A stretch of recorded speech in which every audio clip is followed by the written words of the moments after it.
Ladies and gentlemen, welcome back. It is time for the most anticipated match of the night. The ex-champion going up against their ex-teammate. I think without any further ado, Mike, we should introduce our players and them locations. I think we should. Up in the top right side, it is going to be EG.ThorZain. Such a fun player to watch. One of the most successful, I can't remember off the top of my head if he is the most successful foreign Terran player. I want to say yes, but I might be mistaken. Either way, has had a lot of success in a ton of tournaments. It is EG.ThorZain. And up in the top down in the bottom left side, much easier to say. Down on the other place, in a color that isn't blue, it will be the ex-teammate of the opponent. It will be mouzCC.HasuObs. And as we were mentioning before, if you're just tuning in, if you for some sadistic reason mute the stream only, other than when the games are going on, just know that this could be long macro games. I got to be careful saying that because every time I'm like, yeah, it's a TBT between the two longest macro players, then they end up being super short regardless. However, if there's an option for the longest winded TVPs ever, it's going to be happening right about now. So I hope you guys are ready for this. Now, on this map, we've seen ThorZain have quite a few issues with drop-based play, with counter-aggression-based play.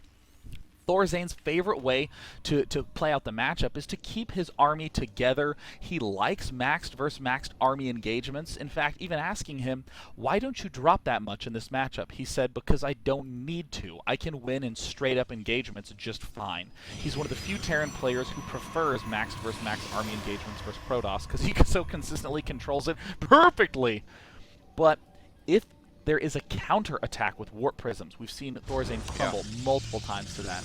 Yeah, absolutely. Warp Prisms on this map are very, very good. We've seen a lot of Warp Prism play early game versus Terran players just because Terrans are usually used to being relatively safe inside their main bases with their wall ends. But there definitely are some timings that HasuObs can abuse here. He's going to go ahead and go for Cybercore first before any sort of Zealot or anything like that, which I think is the correcto mundo choice. Is going to have more than enough gas by the time that Cybercore is completed, as he did get his gas early. And the expand going to go down for ThorZain.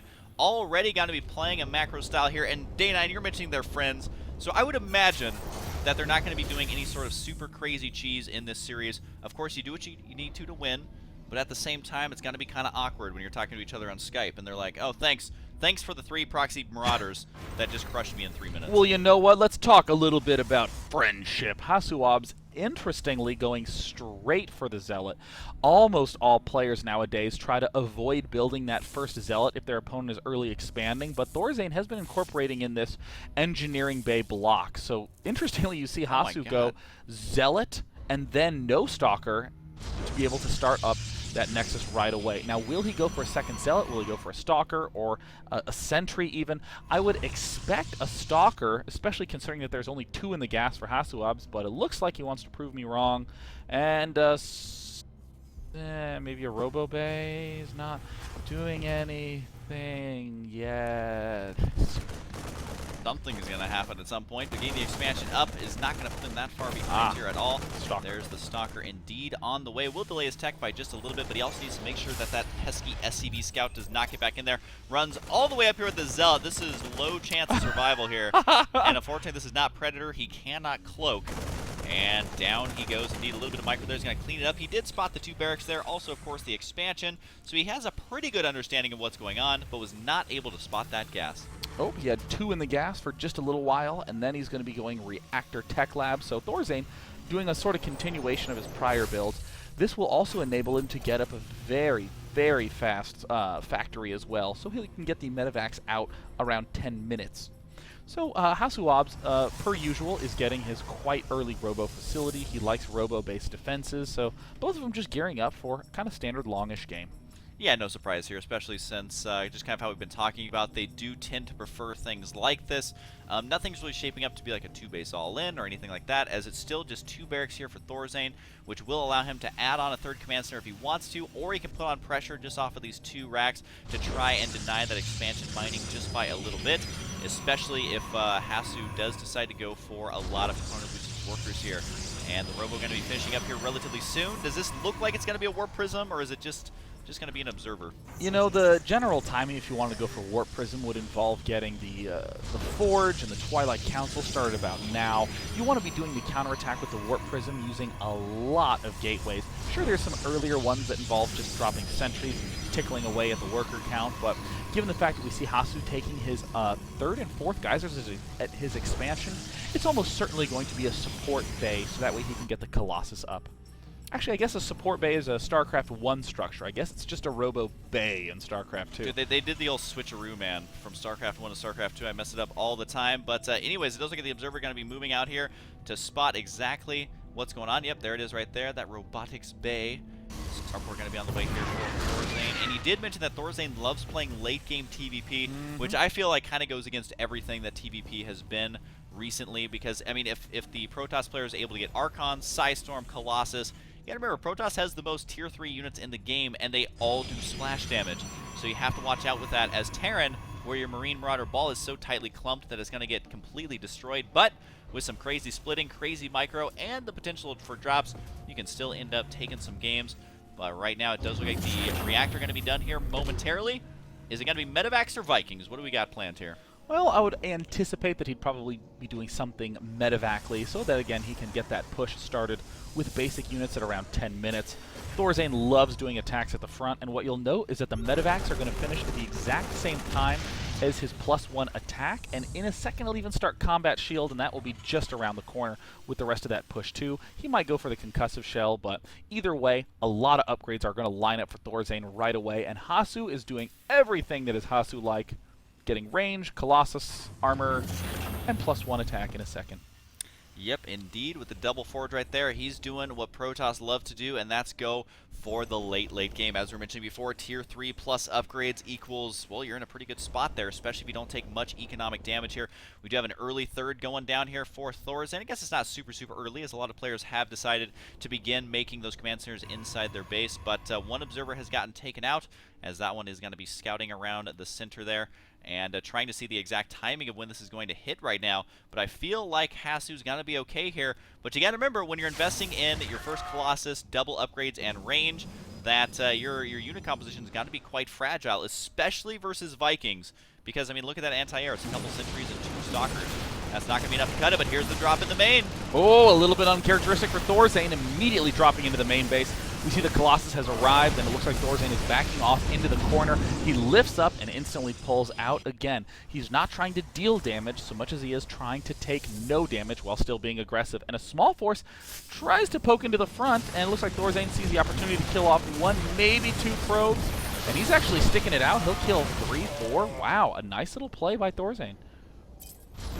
Yeah, able to hold that off with just the force fields, trying to drop in the main. Oh, that poor Marauder getting taken out, trying just to run by unnoticed. But unfortunately, he's not a spy from TF2, Sean. He cannot turn into a stalker, which that would actually kind of be awesome. I guess a changeling is more like that. But regardless, it does look like the factory may get in the red here. And this isn't a super important building. I mean, that's the reason it's floating out all the way across the map. Oh, it's not in the red actually right now. And it does look like right now Hasu throws out some pretty sick force fields, uses a lot of energy, but it is worth it. Those Marines getting completely owned. ThorZain, I feel like, is going to have to retreat here, and oh man, that's not going to be good for him. Do you think he did enough damage here with those drops?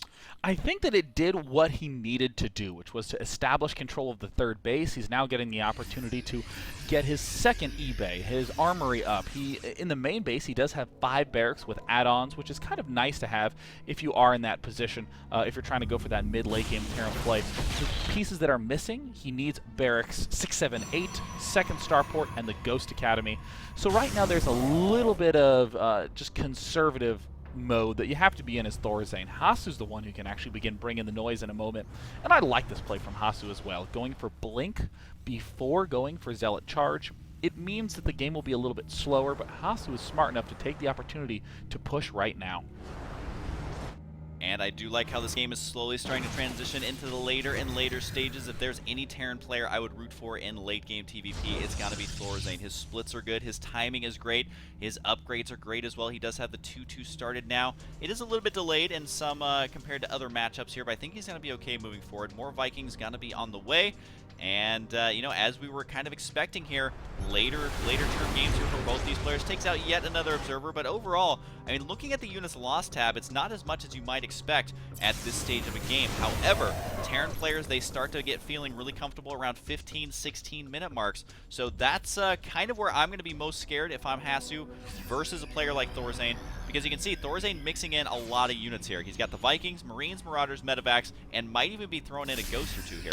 Yeah, his Ghost Academy just finished. You see the starports are producing 3 Vikings at a time, so there's a sneaky hidden starport somewhere around the map. And Hasu, for all his passive play at this point in time, you see those, I guess I'd say, conditionally aggressive maneuvers at the top side. You have hidden pylons all peppering the left side, and now moving out.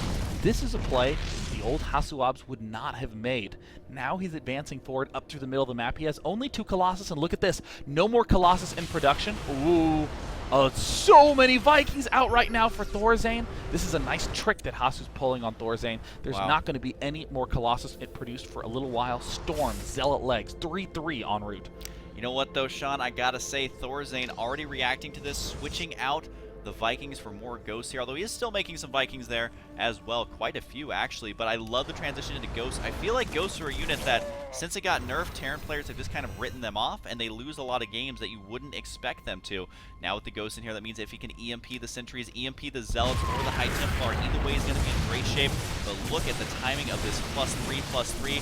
One singular Zealot up there trying to take out that base all on his own. That, of course, is not going to be happening.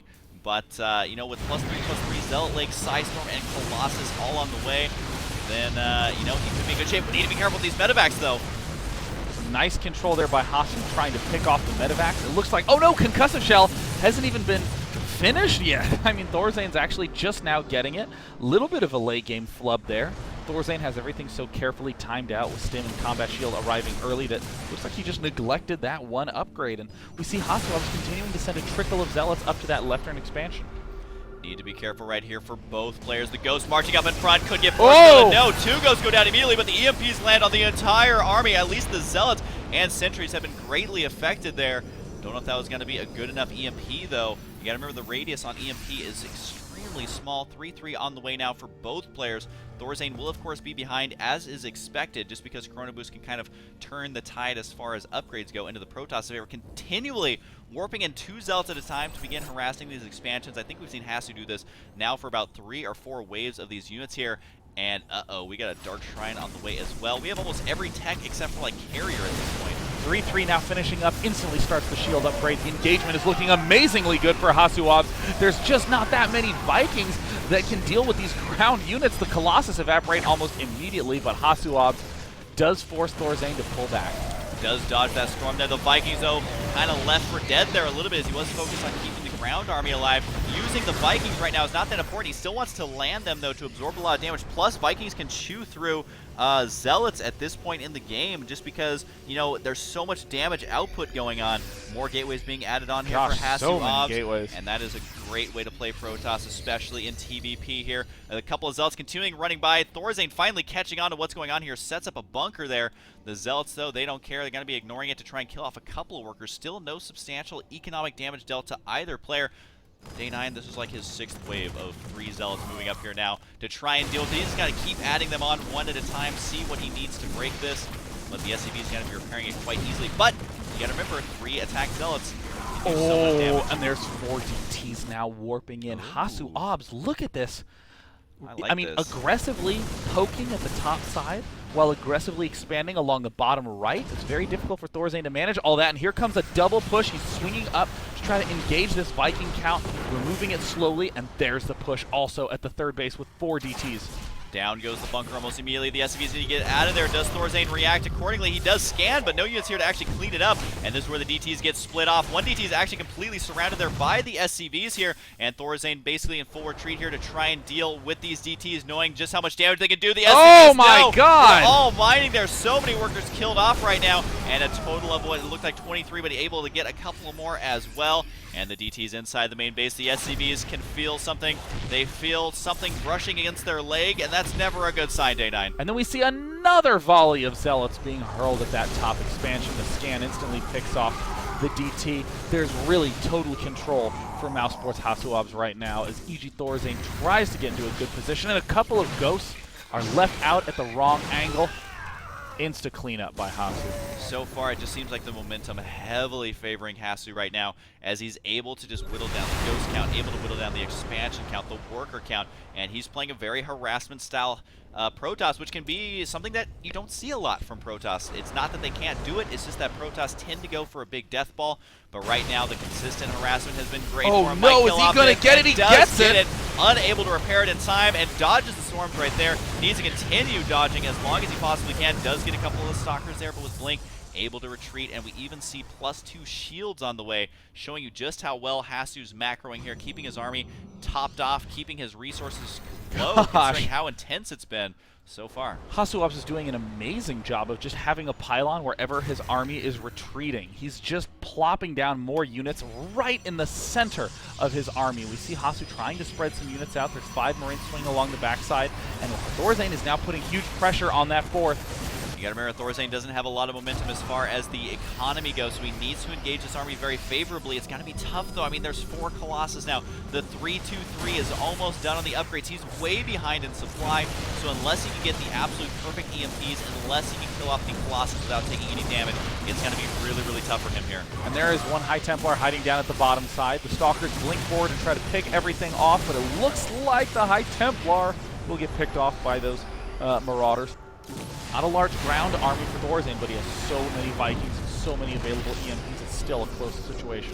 Yeah, especially since these units aren't great in a straight-up battle, but they can still kill the high-tech units of the opponent. But it looks like right now Hasu wants to engage here. ThorZain being so patient. He's cloaked all the ghosts. There's no observers over here, so they're doing intense damage to these zealots and the sentries as well. And can he actually do it? He's got to kill off these Colossus, every single one. It looks like the ghosts are still there doing damage. He's even the supplies substantially considering where he was. But the ghost cloak able to pull him ahead in that battle, although with the reinforcements here, I don't know how long he can hang on. He might have to try and save these ghosts with the medevacs, but with Blink, that could end all too sudden. The ghosts still doing damage. They actually just don't die, Day9. And it looks like the incredible cloak EMP snipe micro from ThorZain is allowing him to stay alive. Only after picking off the medevacs does have the ability to deal with that. And how did ThorZain do that, taking on a max Protoss army with a 3/4 max Terran army and still managing to even up the score? Now the main problem for him is going to be that 4th base. More zealots continuing to harass here. I got to give mad props to HasuObs during this. He is able to just consistently harass, but also equally mad props for ThorZain being able to hold on, and he has floated over another orbital here, trying to use as much energy on drops as he possibly can. He needs to get that economic basically momentum going. He's harassing over here on the bottom right side with these ghosts. With just one ghost, actually, they're up to 11 kills right now. That cloaking has been playing a huge, huge role here. However, a DT is marching up here to try and take out some of the mules. That's not going to happen, though. Does clean that up. ThorZain has got to hold on to this 4th base. He's mined out in the main, his natural, his 3rd base getting dangerously close to losing some of those mineral patches here. But units lost is almost identical here in this game. We thought it was going to be an epic series. That's exactly what we're getting here. But can ThorZain continue to pressure versus this late game Protoss? Well, by peeling all those units down, ThorZain now has the opportunity to begin clearing out these pylons. This is one of the first PVTs that have gone this long where no one really has a huge swell of money. I mean, we haven't seen Hasu build a lot of Archons yet. Hasu's just continuing to expand, make sure that his income rate is quite high. We still see the trickle of units along the top side as the DTs get morphed in, but man, ThorZain had just the right units in just the right position to be able to deflect it, and man, the focus is just uncanny from ThorZain. Yeah, I gotta hand it to him there. I do like this from Hasu. Gotta be going for observer speed, realizing just how much damage he took from that those cloaked ghosts there, which again is something that Terran players are not doing that often, and that means that Protoss players are not practicing against it that often. So ThorZain really doing a big metagame swing here with that. We do have a lot of energy on these Nexus for Hasu. I think every single one actually has full energy here, so he needs to make sure to continue using that, at least on his warp gates, or figure out something he can use it on. I guess really the only thing he's researching right now is going to be that +3 shields, which if the EMPs are good, those shields don't matter all that much, but they will still play a role if they is able to dodge those EMPs. But for now, ThorZain able to stabilize here a little bit by getting up that 4th base. Getting a 5th is going to be really, really tough, because it's just going to be either top left or center right. Either way, it's directly towards the Protoss player. And right now, ThorZain able to hang on. Does storm dodge there, although the Vikings eat the majority of it. A nice second storm to follow it up. But you can see Day9, like, both players are so low on units, they're trying to do harassment with like 1 or 2 units at a time. Yeah, I mean, right now Hasu does have 78 probes, ThorZain down to 50, but ThorZain does have the edge of having those 5 orbital commands spread out across the map. Can mule up like crazy. If you look at the production, though, it has been essentially Marine, Ghost, Viking. That is about it. There's some Marauders there, but they ain't the big damage dealers. And now Hasselhoff looks like he's getting a little over-eager, but some EMPs immediately force him back. And I think going back is going to be the good choice here, just because, I mean, the supplies are similar here for both these players. ThorZain's making this Terran army just look devastating. He's got enough Vikings to completely kill off any Colossus, and if he can follow it up with good EMPs, he's got to be in great shape. Look at this, even adding on +3 Terran ship weapons. That's going to be specifically for the Vikings sniping those Colossus, and that has been working out greatly for him so far, able to clean up any of these counterattack harassments. Not even really a counterattack, just trying to trickle in DTs, Zealots here and there to do some economic damage. But ThorZain has been holding on. His multitasking has been great. And I think what we're going to see here is a maxed out Protoss army attacking into what's also going to be a maxed out Terran army.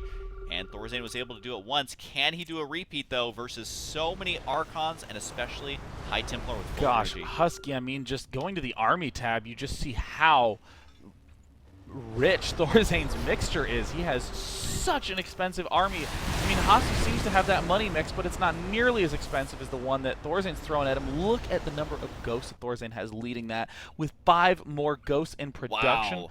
I mean, I guess the play is Hasu is just to try to starve the Terran. We see again the trickle of units heading into the main base. DTs continuing to poke in. Level 3 Viking damage en route. And you know what, Day 9? Something that might play a huge role in this next battle is if the Vikings can annihilate the Colossus, you just throw down a scan, the Vikings are going to auto-target the Observer, and then that means that the Ghosts are going to have free reign there. So I think that's maybe what ThorZain's strategy is here, but he's definitely relying on that with 18 Ghosts. He has more Ghosts than Marines right now. Don't know that I can say I've seen that very often in late game TVP, but he is definitely going to try and make it work right now. I mean, this is the momentum and tension is kind of building here for both players. They're both getting maxed out right now, and ThorZain continually scanning. Does get a huge storm on that army, though. The medevac count not as high. Another big storm. ThorZain needs to retreat right now, chewing up a couple of those Ghosts right away. And the medevacs need to stop and heal this army for just a moment. But I'm surprised to see ThorZain sitting in the middle of the map like this. He's got to split up that army when he engages. But both players fully maxed out. It can still go either way. And there's the ghost! Oh, no, oh the the ghost! Oh, no! no! Oh my god, he lost so many ghosts. No, he's down to 9. He's already lost half the ghosts. That could have been ThorZain's big mistake in this game, and he had the good unit composition there, but left the ghost there. I think they're on their separate hotkey. Yes, they are. And now he's getting a little antsy after losing that. He's going to stem and go for a preemptive storm there. Going to be able to force this army back. He needs to kill off some of these Colossus, though, to try and even the amount of resources he just lost. But I think the ghosts are really what ThorZain needed here to win this big battle. And there's the incredible line of pylons through the entire center of the map. More DTs just darting in and out. The Observer with speed starting to follow that army. He wants to try to expend as much scan as possible. We see more of those cloaked units moving along the top side, and there looks like a High Templar going to try to storm this expo. The Marauder right there says, not today, as he's able to clean that up. But a big potential battle on the right side. Need to be careful in that choke for both players, because Psystorm and EMP both do splash damage if you consider the shield's damage. And down goes the High Templar there, trying to land in the top left side. This will be every expansion, but one on the right side taken on this map and in this game. But is the game going to end anytime soon? Day 9, you're saying these players don't necessarily like to attack all that much. I think you're right. Down goes one of the Observers, and remember, every Observer he kills is one less Observer that can potentially spot his Ghosts. It's not so much about following the army as it is spotting those Cloak Ghosts. That's what was able to keep him in the game so far, and he is going to be chasing up here. DT warping in the top left side, just non-stop harassment for both these players, and at some point, ThorZain's going to have to engage that, and if he messes up the engagement one more time, then I think he's going to be out. He still has not been able to recoup those Ghosts he originally lost. I mean, this is just an incredibly intense situation. The tension is just not going down. I mean, but HasuObs is slowly gaining more and more of an edge. But God, look at the army tab. ThorZain has almost $10,000 worth of minerals in his army supply tab. We see the Blink Stalkers darting up to pick off just a sensor tower, and it's these little pokes and prods by Hasu that's really helping him get to the lead. He has almost, what is that, 11k in his bank? Need to be careful with these ghosts, no matter how much money he has. Not afford to lose a ghost because the energy and build time is just far too precious, and I don't know exactly how many gateways Hasu has here, but hopefully it's going to be enough to reinforce this. We do finally see the Zealot harassment up in the north getting cleaned up, but it has finally done the damage he's wanted so desperately, and I think a Raven would actually be great here for ThorZain. I know he's low on gas, but it would help him spot those observers, which would mean that his own ghost would not going to be getting spotted here, but still relatively even. The problem is that ThorZain does, here we go. Oh, is he going to go for it? He's trying to go for the Colossus. Need to watch out for the splash damage. Colossus falling in one volley each from the Vikings. He's actually pulling ahead in supply here. Can ThorZain do this? Putting Hasu in full retreat. The supplies still identical. The units lost almost identical as well. And now a little bit of momentum up in the top left side. That command center's got to get taken out, it looks like. And ThorZain, remember, if he does not win decisively in the battle, he's not going to be able to kill the main. There's going to be too many reinforcements. I still think Hasu's in a great spot, but he still has to be careful as ThorZain is not going out without a fight.